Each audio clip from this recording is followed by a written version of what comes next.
मेरी शादी को इतना वक्त नहीं गुजरा था, जिसकी वजह से मुझ में अभी भी बहुत धीरज बाकी था। मेरी शादी को अभी कुछ महीने ही गुजरे थे। मुझे अपने कमरे से निकलने में बहुत शर्म आती थी, क्योंकि हर रोज मेरे ससुर धोती पहने सहन में लेट जाते थे। मैं उन्हें बाहर ऐसा देखकर वापस कमरे में उल्टे कदमों लौट जाती थी। मुझे ये सब कुछ बहुत अजीब लगता था कि मैं अपने मायके में कभी भी अपने भाइयों या अपने बाबा को ऐसे कपड़े पहने हुए नहीं देखा था। धोती की वजह से मेरे ससुर के आधे पैर पूरे दिखते रहते थे। मुझे हैरत इस बात पर होती कि उनको उनकी बीवी बेटा बेटी कोई भी इस चीज से मना नहीं करते थे, या शायद उन सबको इस बात की आदत हो चुकी थी। मैं नई नई थी, इस वजह से मुझे ये सब बहुत अजीब लग रहा था। मैं चाहती थी कि ये मैं बात किसी से शेयर करूं। मैंने कई बार ऐसा सोचा कि मैं ये बात अपने पति से बोल दूं, लेकिन मैं उन्हें ये बात बोलते हुए झिझक रही थी। फिर मैंने सोचा कि मैं ये बात अपनी ननद को बताऊं, लेकिन मैं चुप हो गई, क्योंकि वह उनके बाबा थे। उन्हें ये बात मेरी बुरी भी लग सकती थी, इसलिए मैं झिझक की वजह से ये बात किसी से बोल भी नहीं पाई। क्योंकि मेरी शादी को अभी इतना वक्त नहीं हुआ था, मुझे समझ नहीं आता था कि ये रोज ऐसा क्यों करते हैं। कभी कभार मेरा दिल चाहता था उनके मुंह पर जाकर ये बात बोल दूं कि आप ये पहनकर अंदर लेट जाएं, लेकिन इतनी हिम्मत मुझ में नहीं थी। मैं तो झिझक की वजह से कमरे से निकल ही नहीं पाती थी। यहाँ तो मैं बात करने का सोच रही थी। पहले तो मैं गुस्से में तय कर लिया था कि ऐसा जरूर करूंगी, और हिम्मत करके आगे भी बढ़ती थी, लेकिन मुझे एकदम से डर आने लगता था और मैं पीछे हो जाती थी। मेरे दिल में एक बात बहुत बार आती थी कि अगर मैंने कोई भी उल्टी बात की तो बहुत गलत बात हो जाएगी, क्योंकि मेरा नया ससुराल हो सकता था। किसी को मेरी बात बुरी लग सकती थी। मैंने देखा था मेरा पति और उनकी बहन सब मेरे ससुर की बहुत इज्जत करते थे और उनकी एक पुकार पर दौड़े दौड़े चले आते थे। ऐसे में अगर मैं कुछ भी उनके खिलाफ बोलती तो ये सब यही कहते कि कभी इससे आए हुए दिन ही कितने हुए हैं। आते ही ससुर की शिकायतें लगानी शुरू कर दी। ससुर को तो कोई कुछ नहीं बोलता, सबकी नजरों में मैं ही बुरी बन जाती, इसलिए मैंने चुप रहना सही समझा। इसलिए मैं डर जाती थी और कुछ नहीं कहती थी। मुझे अंदाजा था ससुराल में सब कुछ बर्दाश्त करते हुए चलना है। ये चीज मेरी माँ ने मुझे पहले ही समझा दी थी। इसकी वजह से मैं किसी से भी अपने इस दुख को शेयर नहीं कर पाती थी, बस खामोशी से अपने होठ सी लेती थी। देर से कमरे से निकलने पर मेरी सास मुझे बहुत सुनाती थी और बहुत डांटती थी, लेकिन मैं उनकी डांट को चुप होकर सुन लेती थी, क्योंकि मैं जानती थी कि अगर मैंने उनको ये बोला कि मैं आपके पति की वजह से ही अपने कमरे में बंद रहती हूँ, इस पर भी सौ सौ बातें होनी थी, और मैं नहीं चाहती थी कि घर का माहौल जरा भी डिस्टर्ब हो मेरी वजह से, और मेरा पति और मेरे से नाराज हो। मुझे उन सब चीजों से बहुत डर लगता था, इसलिए मैं चुप थी और अपनी सांस की सारी बातें बर्दाश्त करती। वैसे उनका डांटना सही था, जो काम दिन के होते वे शाम में भी पूरे नहीं हो पाए थे, इसलिए वह बहुत ज्यादा गुस्सा करने लगी थी। बिना ये सोचे, बिना ये देखे कि गलती किसकी है, वह मुझे ही सब बातों के लिए ब्लेम करती थी, और मैं भी उनको ये नहीं बता पाती कि ये सब आपके पति की वजह से हो रहा है, सिर्फ यह सोचकर कि घर का माहौल खराब न हो। लेकिन अब मैं बहुत परेशान और तंग आ गई थी। उनकी हरकत से रोज सास के तानों ने मेरे कान पका दिए थे। मेरे ससुर को बिल्कुल भी शर्म नहीं थी। वे हर रोज यही करते थे, धोती पहन कर लेट जाते। उनको इतनी भी शर्म नहीं आती थी कि घर में जब जवान बहू है इसका ही ख्याल करके ये हरकत ना करे, लेकिन वे मुझे बिना झिझक किए धोती पहने धूप में सेकते रहते थे। शुरू के दिन में तो मेरा बहुत अच्छे गुजरे, लेकिन बाद में उनकी यह हरकत मेरे लिए मुसीबत बन चुकी थी। मैं बाज़ वक्त तो दिल ही दिल में सोचती कि मैं अपने पति को इस बारे में बोलूं कि ऐसे सहन में ना लेटा करे, लेकिन मुझे इस बात का डर था कहीं मेरे पति मेरी ही बात सुनकर गुस्सा ना करे कि तुम्हारा इससे क्या लेना देना, और तुम होती कौन हो मेरे बाप पर पाबंदी लगाने वाली। ये सोच मेरे दिमाग पर बुरे तरीके से बैठ चुकी थी, जिसकी वजह से मुझ में हिम्मत और ताकत नहीं थी कि मैं कोई भी बात उनसे कर पाऊं। वैसे भी मेरी कोई लव मैरिज थोड़ी थी, जैसा मेरा दिल चाहे मैं बोल दूं, जो दिल में आए करूं। मेरी शादी एक अरेंज मैरिज थी, इसमें मुझे अपने पति और अपने ससुराल वालों की हर बात का ध्यान रखना था, इसलिए मुझे थोड़ा झुक कर चलना था, और यही वजह थी मैं खामोशी से सब कुछ सह रही थी। मैं किसी भी वजह से अपनी माँ का सर नहीं झुकाना चाहती थी। अगर हिम्मत मैं कर भी लेती, बात करने की, लेकिन मेरे पति गुस्से के बहुत तेज थे। मुझे उनके गुस्से से बहुत डर लगता था। मैं इतने दिनों में ये तो समझ गई थी कि उनके लिए उनकी फैमिली बहुत जरूरी थी। वे सब कुछ बर्दाश्त कर सकते थे, लेकिन अपने माँ बाप, बहन भाई के ऊपर कोई भी बात बर्दाश्त नहीं कर पाते थे। और यही बात मुझे डरा कर रख देती थी, जो मैं अभी तक कुछ बोल नहीं पाई थी। और इस वजह से मैंने उनसे ये बात करने से इनकार किया। लेकिन इस बार मेरा दिल बहुत घबरा रहा था। मैं अपने पति से इस बात की शिकायत जरूर करूं, क्योंकि मेरी सास अब बहुत गुस्से से मेरे साथ बातचीत कर रही थी। लेकिन हर बार सोचकर ही चुप रह जाती, बोलने की हिम्मत नहीं कर पाती थी। वक्त गुजरता गया और यही होने लगा। मेरी सास दिन पे दिन बहुत गुस्सा करने लगी। मुझे अब किसी की भी बातें बर्दाश्त नहीं हो रही थी। वजह मेरी तरबियत की निराली थी। पहले पहले तो मैं अपनी सास की बातें सुन लेती थी, लेकिन अब मुझे किसी की बातें बर्दाश्त नहीं हो रही थी। मेरे पति भी कोई बात करते मैं गुस्से से जवाब देने लगी थी। ऐसे ही एक दिन रोज के मुताबिक मैं देर से कमरे से निकली। वजह सिर्फ और सिर्फ ससुर साहब का बाहर धोती में होना था। मैं जैसे ही किचन में दाखिल हुई, मेरी सास मुझ पर चिल्लाने लगी। आज तो उनका बस नहीं चल रहा था मेरा सर फाड़ दे, लेकिन शर्म की वजह से अभी तक हाथ नहीं उठाया था। लेकिन वह अपनी जबान की मार मेरे दिल छन्नी कर रही थी। वह भी मेरी माँ जैसी ही प्यारी थी, इसलिए मैं उनको कभी भी पलटकर जवाब नहीं देती थी। खामोशी से उनकी हर बात को सुन लेती थी। लेकिन वह अब मेरी माँ की परवरिश पर बात करने लगी थी कि तुम्हारी माँ ने तुम्हें ससुराल में रहने की तमीज नहीं सिखाई। इसने ये नहीं बताया कि किस वक्त उठना है या काम किस वक्त शुरू करके पूरा करना है। वह बोलती जा रही थी और बर्तन पटक रही थी। मेरी अब बर्दाश्त से बाहर था। मैं एकदम गुस्से से फूट पड़ी।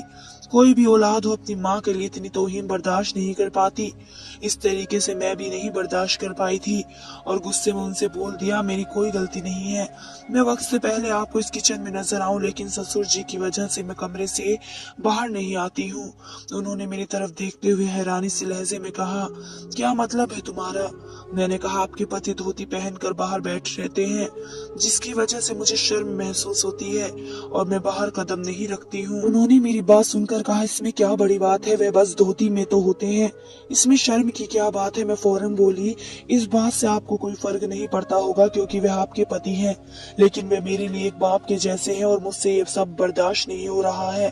नहीं, मुझे शर्म आती है, आप उनसे बोल दें, वैसे ना बैठा करें, मैं वक्त से पहले बाहर आ जाया करूंगी। उन्होंने मेरी तरफ गुस्से से देखा और कहा, तुमने अमन को अभी तक कुछ नहीं बताया या नहीं, तुम्हारे ससुर के बारे में? उन्होंने सवालिया नजरों को मेरी तरफ देखते हुए पूछा, तो मैंने उनके जवाब में सर नहीं में हिलाया और वे सर हिलाते हुए बोली, तो ये बात थी, मगर इतने दिन से तुम्हें मुझे बताना चाहिए था। तुम्हें नहीं पता है वे किस वजह से ऐसा करते हैं? अब तुम चाहती हो कि तुम्हें वजह पता चले कि तुम्हारे ससुर जी ऐसा क्यों करते थे, तो कल सुबह उठकर देख लेना वे क्यों ऐसे लेट जाते हैं। कल मैं उनकी धोती छुपा दूंगी, तुम इस राज के पीछे की सच्चाई जान लेना। वे बोलकर किचन से खामोशी से चली गई। मुझे उनकी बात समझ नहीं आई। मुझे अजीब सा लग रहा था, ये क्या बोल रही हैं? वह तो ये बात बोलकर जा चुकी थी, लेकिन मैं उनकी पीठ को ही हैरानी निगाहों से देखती रही कि इस बात में भी भला क्या राज हो सकता है। लेकिन मैं भी सुबह होने का इंतजार करने लगी और जैसे ही सुबह हुई मैं फौरन कमरे से निकली। प्लान के मुताबिक मेरी सास ने मेरे ससुर की धोती छुपा दी और जैसे मैंने उनकी तरफ निगाह उठाकर देखा तो मेरे होश उड़ कर रह गए। ऐसा महसूस होता था जैसे आसमान सर पर आ गिरा हो, कदमों तले जमीन निकल गई हो। मेरे ससुर धोती के बगैर मेरी जिंदगी बहुत ही अच्छी थी। मैं अपने घर वालों के साथ बहुत अच्छी जिंदगी बसर कर रही थी। हर जगह ऐसा होता है कि लड़की की पढ़ाई पूरी होते ही रिश्ते आने शुरू हो जाते हैं। ऐसा ही मेरे साथ होने लगा। मुझे पढ़ाई पूरी किए अभी 1 महीना भी नहीं हुआ था कि मेरे रिश्तों की लाइन मेरे लिए तैयार खड़ी थी। मुझे बड़ी हैरत होती, ये सब क्या हो रहा है? अभी तो मैंने पढ़ाई पूरी की है और ये सब इतनी जल्दी। मेरी माँ ने मेरे बारे में अभी नहीं सोचा था, लेकिन इस कदर रिश्ते आने की वजह से वे मेरे बारे में सोचने पर मजबूर हो गई। वे पुराने ख्यालात की थी। उनका यही कहना था, रिश्ते आने का भी एक वक्त होता है और एक वक्त ऐसा आता है कि रिश्ते आने भी बंद हो जाते हैं। और इस चीज में मेरी माँ बहुत डरती थी। अब वे चाहती थी कि मेरी भी कहीं बात पक्की हो जाए और यही सोचते हुए अब जो भी रिश्ता आते उनकी छानबीन भी जरूर करती थी और मैं उनको बहुत उलझन में देखती थी कि ये सब वह क्यों करती है। वक्त गुजरता गया और मेरे पति का रिश्ता मेरे लिए आया। मेरी माँ ने जैसे ही उनकी छानबीन की वे लोग मेरी माँ के मुताबिक बहुत अच्छे निकले और उन्होंने दूसरी मुलाकात में ही मेरे रिश्ते के लिए हाँ कर दी। मुझे बहुत गुस्सा आया। मैंने अपनी माँ से बहुत झगड़ा किया, उनसे कहा मैं अभी किसी भी चक्कर में नहीं पड़ना चाहती हूँ, मैं अभी शादी जैसी परेशानी को नहीं झेल सकती हूँ। लेकिन उन्होंने मेरी किसी भी बात को अहमियत नहीं दी और मेरी शादी मेरे पति से करवा दी। मैं बिल्कुल गुमसुम हो गई। मैंने अपनी शादी की तैयारियां भी बहुत बुरे दिल से की थी, लेकिन विदाई के वक्त मेरी माँ ने जो बात मुझसे कही उनको सुनकर मैं कई हद तक नॉर्मल हो गई। उन्होंने कहा था हर बेटी को अपने बाप के घर से विदा होकर दूसरे घर जाना ही पड़ता है, इसलिए इसमें गुमसुम होने की कोई बात नहीं है। तुम्हें खुश होना चाहिए कि तुम्हारे माँ बाप ने अपनी जिंदगी में तुम्हें अपने घर का कर दिया। कितनी लड़कियां होती हैं जो बिना माँ बाप के घर से भाइयों के साय में विदा होती हैं।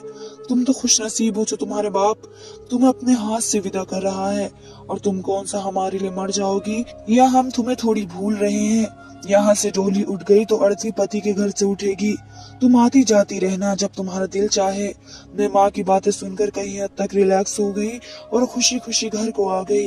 मेरा स्वागत बहुत अच्छा हुआ और मुझे कुछ रस्मों के बाद कमरे में भेज दिया गया। मेरे पति ने कमरे में आकर बहुत अच्छे से मुझसे बातचीत की। प्यार के बोल बोलने की बजाय उन्होंने मुझे समझाना शुरू कर दिया और सबसे पहले मुझे ये कहा कि मेरे लिए मेरी बहन भाई और माँ बाप बहुत खास हैं। उनकी तरफ से वे कोई शिकायत नहीं चाहते, इसलिए मैं पहले दिन से ही होशियार होकर रहने लगी कि ससुराल में किसी को भी किसी भी किस्म की गलती का मौका नहीं देना। और अपने किए वादों को नजर रखते हुए मैं कुछ ही दिन में सबका दिल जीत गई। ननद भी मुझसे बहुत अच्छे से बातचीत करती और देवर भी भाभी कहते न थकते थे, और मेरी सास की भी सारी जिम्मेदारियां मैंने अपने सर ले ली। लेकिन वक्त का क्या है, वक्त एक जैसा थोड़ी रहता है। वक्त गुजरा और मेरी जिंदगी का बुरा वक्त शुरू हुआ जब मेरे ससुर बाहर शहर में धोती पहन कर लेटने लगे। मेरे लिए ये चीज बहुत अजीब थी क्योंकि मेरे घर में ऐसा कोई भी नहीं करता था। जब सब लोग पैंट शर्ट ही पहना करते थे और यहाँ आकर मैंने सब अपने ससुर को इस तरीके से देखा तो मुझे बहुत शर्म आई। मेरे लिए एक बहुत मुश्किल वक्त था। मुझे समझ नहीं आता था मैं क्या करूं। मुझे बहुत परेशानी होने लगी। शुरू शुरू में सब कुछ बहुत अच्छा था, लेकिन गुजरते वक्त के साथ मेरी जिंदगी खराब हो गई। मेरी जिंदगी बहुत परेशानियों से गुजर रही थी। मुझे समझ नहीं आता था वह जानकर ऐसा करते हैं या फिर उनसे ऐसा हो जाता है। शादी की शुरुआत के दिनों में तो मुझे बहुत ही परेशानी हो गई, लेकिन मैं कुछ कर भी नहीं सकती थी। यह मेरी अरेंज मैरिज हुई थी। अगर लव मैरिज होती तो मैं अपने पति से इस बात को लेकर लड़ाई कर लेती, लेकिन दिन गुजर जाता था। मैं शाम को बाहर आई। मुझे सब चीजों का अंदाजा था कि ये चीज बहुत बुरी साबित हो रही है मेरे लिए, लेकिन मैं मजबूर थी। मैं ऐसे कैसे अपने ससुर को इस हालत में देखकर बाहर आ जाती, लेकिन कोई भी मेरी बात को नहीं समझ रहा था। मेरी सास हर दिन मुझ पर चिड़चिड़ा रही थी क्योंकि उन्हें भी बहुत गुस्सा आ रहा था। जो काम मेरे करने के होते वे काम उन्हें करने पड़ रहे थे। मुझे भी अफसोस होता था कि उनकी उम्र ऐसी है कि उन्हें आराम करना चाहिए, लेकिन मेरी वजह से वे दिन रात काम करती थी। जाहिर सी बात है, जब कोई काम करता है तो उसको गुस्सा भी आता है। मैं क्या करती, मैं खामोशी से गर्दन झुकाकर उनकी हर बात को बर्दाश्त करते हुए सुन लेती थी। लेकिन कब तक, मेरी भी एक हद थी। मैं बर्दाश्त करते करते अब थक चुकी थी। उन्होंने जितने गुस्से से मुझे मेरी माँ के ताने मारे, मुझसे अब बर्दाश्त नहीं हुआ। मुझे इतना गुस्सा आया मैं खुद बेकाबू हो गई और मैंने पलट कर उन्हें जवाब दे दिया और उनसे सवाल कर लिया कि आपके पति इस तरीके से क्यों करते हैं। वे जानते नहीं हैं कि जवान बहू घर में मौजूद है, इसे कमरे से बाहर निकलना है। वे मेरे कमरे के सामने ही धोती पहन कर बैठ जाते हैं, क्या उन्हें शर्म नहीं आती। मैंने बहुत गुस्से से ये बातें कही। मुझे बहुत गुस्सा आ गया था उनका ये कहना कि तुम्हारी माँ ने तुम्हारी अच्छी परवरिश नहीं की थी, तुम्हें अच्छे बुरे की तमीज नहीं सिखाई है। वे एक पल में मेरा शुरू का किया हुआ सब कुछ भूल गई। कुछ दिन मेरी लापरवाही की इतनी बड़ी सजा दे रही थी कि वे मुझे खड़े होकर इतनी बड़ी बड़ी बातें सुना रही थी। मुझे बहुत अफसोस हो रहा था और जैसे ही मैंने उनके सामने अपनी ये बात रखी कि आप अपने पति को कहें कि उस तरीके से धोती पहन कर ना बैठे, तो उन्होंने ऐसी अजीब बात कही कि मेरे तो होश उड़ गए। वे कहने लगी कि मैं रात को ही उनकी धोती छुपा दूंगी और जो यह राज है वे क्यों बैठते हैं तुम्हें पता चल जाएगा। मेरी आंखें एकदम चमकी थी कि क्या बात बोल कर गई हैं। मेरे कान खड़े से हो गए थे। ऐसा क्या मुमकिन है कि वह किसी कारण की वजह से धोती पहनकर बैठते हैं। मैं बहुत ज्यादा हैरान और परेशान थी। मेरी रात यही सोचते सोचते आंखों ही आंखों में कट गई। मेरे पति ने भी मुझसे रात को बात करने की कोशिश की कि बहुत गुमसुम हो, चुप चुप सी महसूस हो रही हो, कुछ हुआ है क्या। दिन में माँ भी बहुत खामोश है, कोई वजह है क्या। मैंने उनकी तरफ देखते हुए आराम से जवाब दिया, नहीं कोई बात नहीं है, बस वैसे ही खामोश होगी। उनकी तबीयत भी कहाँ ठीक रहती है। मैंने टालमटोल से काम लिया क्योंकि मैं नहीं चाहती थी उन्हें कोई भी बात पता चले। मैं बोली, आपको ऐसे ही वहम हो रहा होगा। मैं चाहती थी कि वे ज्यादा इस बात के अंदर ना घुसे, क्योंकि अगर उन्हें मेरी इस बात का पता चल जाता कि मैंने उनकी माँ से बदतमीजी की है तो मेरा हाशर बुरा कर देते। अगर उन्हें जरा भी इस बात की भनक पड़ जाती कि मैंने उनकी माँ से इस कदर बदतमीजी की है तो इस चीज की वजह से मैं उनको कोई भी बात नहीं बताना चाहती थी। आज की रात जैसे तैसे गुजर रही थी और सुबह की पहली किरण फूटी। मेरे पति जब काम पर चले गए तो मैं उस वक्त बाहर निकली जब मेरे ससुर बाहर बगैर धोती के थे। उनके ऊपर एक चादर सी डली हुई थी और उनका एक साइड का पांव बाहर निकला हुआ था। मुझे इतनी शर्म आई, मैंने एकदम ही अपनी आंखें झुका ली। लेकिन मेरी सास मेरे पास आकर बोली, ऊपर आंखें करके इनकी टांग की तरफ देखना। मैंने जैसे ही देखा मुझे एहसास हुआ जैसे वहां पर कुछ हुआ हो। मैं थोड़ा सा पास जाकर देखने लगी तो वहां पर मुझे एक दाना से महसूस हुआ। मैंने हैरान निगाहों से अपनी सास की तरफ देखा तो वह मुझसे कहने लगी, तुम्हारी शादी से पहले उनके पाँव में कुछ परेशानी हो गई थी, उनके पाँव में एक दाना है। तो डॉक्टर को दिखाने के बाद उन्होंने कहा था कि इन्हें धूप सेकने की जरूरत है, जिसकी वजह से वे धोती पहनकर सैन में लेटते हैं। उन्हें इतनी तकलीफ होती है जो तुम्हें बता नहीं सकती। दर्द की वजह से वो रात रात को सो नहीं पाते और तुम शर्म कर रही हो उनसे। वे तो खुद बेचारे किसी से क्या बात करेंगे, वे तो खुद मजबूर है, चल भी नहीं पाते। तुम्हारे पति उनकी देखभाल करता है। मुझे तो हैरत है कि अभी तक तुम्हें अमन ने कुछ बताया क्यों नहीं। मैंने उनकी तरफ देखते हुए नम आवाज में कहा, माँ मुझे नहीं मालूम था कि बाबा के साथ इतनी परेशानी है, वरना मैं कभी भी इस तरीके से नहीं करती। मैं उनको गलत समझ रही थी कि वह ये जान कर रहे हैं, लेकिन मैं आज बहुत शर्मिंदा हूँ कि वे बेचारे अपनी तकलीफ के कारण यहाँ ऐसे लेटे होते हैं। लेकिन मैं क्या करूं, मुझे बहुत शर्म आती है क्योंकि मैंने अपने घर में कभी भी किसी को ऐसे धोती में नहीं देखा। जिस भी मर्द को देखा वे पैंट शर्ट में ही देखा, इसलिए मुझे शर्म आ जाती है। तो वह कहने लगी, बेटा वे तुम्हारे माँ बाप की उम्र के हैं, तुम्हें कोई शर्म करने की जरूरत नहीं है। तुम अपने वक्त पर बाहर आओ, अपने काम पूरे करो और अपने कमरे में चली जाओ। बाहर घूमने फिरने की तुम्हें जरूरत ही नहीं है। मैं उनकी बात से राजी थी इसलिए खामोशी से सर झुका गई। मुझे खुद भी बहुत शर्मिंदगी हो रही थी। मैंने बहुत गलत किया था। मैं दिन भर काम करते हुए यही बातें सोच रही थी कि आज ही अपने पति से बात करूंगी और कहूंगी कि पापा को किसी अच्छे डॉक्टर को दिखाएं और उनका इलाज कराएं। रात को जैसे ही मेरे पति आए मैंने फौरन उनको खाना दिया और जल्दी जल्दी अपने काम से फारिग हुई। इसके बाद जब मैं कमरे में गई तो मैं उनसे बात करने के लिए बैठी और मैंने उनसे कहा, आपको चाहिए कि आप अपने बाप को बहुत अच्छे से इलाज कराएं, उनकी टांग और खराब हो जाएगी अगर हम ऐसे ही लापरवाही करेंगे। उन्होंने मेरी तरफ देखते हुए हैरानी से कहा, कुछ हुआ है क्या और तुम्हें कैसे पता चला कि बाबा की टांग में परेशानी है। मैंने निगाहें नीचे करके सारी बात अपने पति को बता दी। वह भी मेरी बातों को बहुत गौर से सुन रहे थे। मैंने आखिर में उनसे यही कहा कि मैं बहुत शर्मिंदा हूँ, मुझे इस तरीके से शर्म नहीं करनी चाहिए थी, बस मैं थोड़ा सा घबरा जाती थी कि वैसा क्यों करते हैं। और माँ ने जब मुझे बातों की वजह से लड़ाई की तो मैं भी बर्दाश्त नहीं कर पाई और मैंने उन्हें जवाब दे दिया। लेकिन उन्होंने मेरी गलतफहमी को दूर करने के लिए यह राज मुझे बता दिया। वैसे आपको चाहिए था कि आप मुझे पहले ही उन सब के बारे में बता देते तो मैं गलतफहमी का शिकार नहीं होती।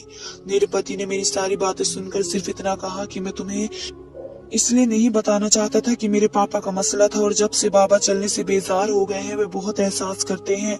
उनको पसंद नहीं कि उनकी बीमारी के बारे में कोई जिक्र भी करे, इसलिए मैं तुमको नहीं बताना चाहता था। मुझे यही लग रहा था शायद माँ ने तुमको बता दिया हो, शायद तुम्हें खुद ही पता चल गया हो। मैंने इस बात की तरफ कभी ध्यान ही नहीं दिया। मुझे पता नहीं था एक छोटी सी गलतफहमी इतना बड़ा मसला हो जाएगा। खैर अब तुम्हें देखकर मुझे अच्छा लगा। तुम बाबा के बारे में फिक्रमंद हो रही थी। मैं कुछ सोच रहा था उनको किसी अच्छे डॉक्टर से इलाज करवा लूं। फिर मुझे एहसास हुआ मैं ससुर से शर्माती थी और वह मुझसे शर्माते थे। उनको पसंद नहीं था कि बहू के सामने यूं धोती पहनकर सहन में लेटा रहे। उनको इस बात से बहुत ज्यादा शर्म आती थी। उनको यही फिक्र खाई जाती थी कि बहू क्या सोचेगी। लेकिन मेरी सास ने जबरदस्ती उनको सहन में बैठा कर जाती थी। फिर वे सारा दिन उधर ही बैठे रहते थे। कमरे में पड़े पड़े भी वह बीमार रहने लगे थे और मैं उन्हें गलत समझ बैठी थी और मुझे अपनी इस गलती पर बहुत शर्मिंदगी महसूस हो रही थी। लेकिन मैं इस बात का शुक्र अदा कर रही थी कि मैंने ससुर को कुछ भी नहीं कहा। अगर मैंने उनसे कुछ बोलती तो उनको मेरी बात से बहुत ज्यादा तकलीफ पहुंचती। अब मैंने अपनी सास को भी मना कर दिया कि मेरे ससुर को इस बारे में कुछ भी नहीं बताए। मेरी सास समझदार औरत थी। वह भी अपने पति की मजबूरी का फायदा नहीं उठाना चाहती थी, इसलिए उसने किसी भी बात की भनक अपने पति को नहीं लगने दी। अब मैं अपने ससुर और अपने घर वालों की बहुत सेवा करती थी। मैं सारे काम वक्त पर कर लिया करती थी। मेरी सास अब बहुत ज्यादा खुश थी और मेरे सारे घर वाले मुझसे बहुत खुश हो गए। इसी वजह से मेरे पति के दिल में भी मेरे लिए मोहब्बत पैदा हो गई। मैं अपने रब का शुक्र अदा कर रही थी जिसने मेरी सारी परेशानी दूर कर दी थी और मुझे अकल दे दी थी। धन्यवाद दोस्तों।